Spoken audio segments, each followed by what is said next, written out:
So hello guys, for today's video tarangat kilalanin natin ang isa na namang volleyball player. So guys, dahil nga maingay ang pangalan ng isang Ran Takahashi, tarangat pag-usapan natin at kilalanin nga natin siya. So guys, si Ran Takahashi nga ay isang volleyball player at isang Olympian. Nga ay pinanganak noong September 2, 2001. So si Ran Takahashi nga ay 24 years old na taga Kyoto, Japan. Nga ay may height na 6 feet and 2 inches. Guys, si Ran Takahashi nga ay nag-aral sa Nippon Sports Science University. Sa position nga na nilalaro niya sa volleyball ay outside hitter. Guys, si Ran Takahashi ay anak ng isang Japanese. Si Ran Takahashi nga ay may dalawang kapatid. Isang lalaki na si Ryu at isang babae na si Riri. At mukhang nasa lahi na talaga nila ang paglalaro ng volleyball dahil ang mga kapatid niya ay naglalaro rin nga ng volleyball. Guys, si Ran nga ay nag-start maglaro noong siya ay 2nd grade. Guys, narito nga ang mga teams na nilaruan na ni Ran Takahashi. So guys, noong 2017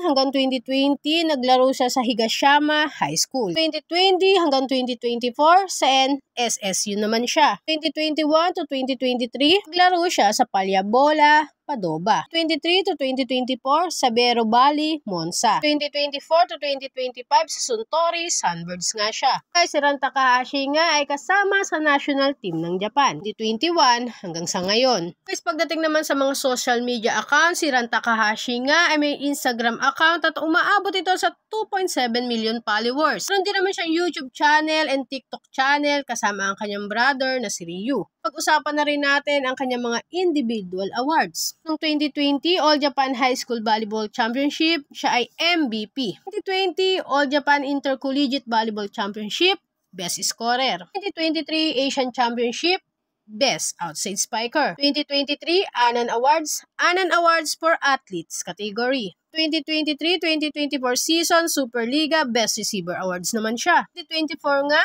Emperor's Cup and Empress Cup All Japan Volleyball Championship, siya ay Most Valuable Player. 2025 ABC Champion League, Best Outside Spiker naman siya. Dahil nga sa ganda ng performance ni Ran at sa sobrang galing nga din ito sa paglalaro ng volleyball, ay hindi naman nakapagtataka na marami na nga siyang fans. Dahil nga dyan ay kinuha na rin siyang ambassador ng kung ano-anong brand. Isa na nga dito ang Dior. Isa na nga rin ang Japanese makeup brand na Kose at ang Filipino electronics company na Akari. So guys, hanggang dito na nga muna ang video na to. Sana ay nagustuhan nyo. Guys, huwag nyo na rin kalimutang mag-like, mag-comment at mag-subscribe dito sa aking channel.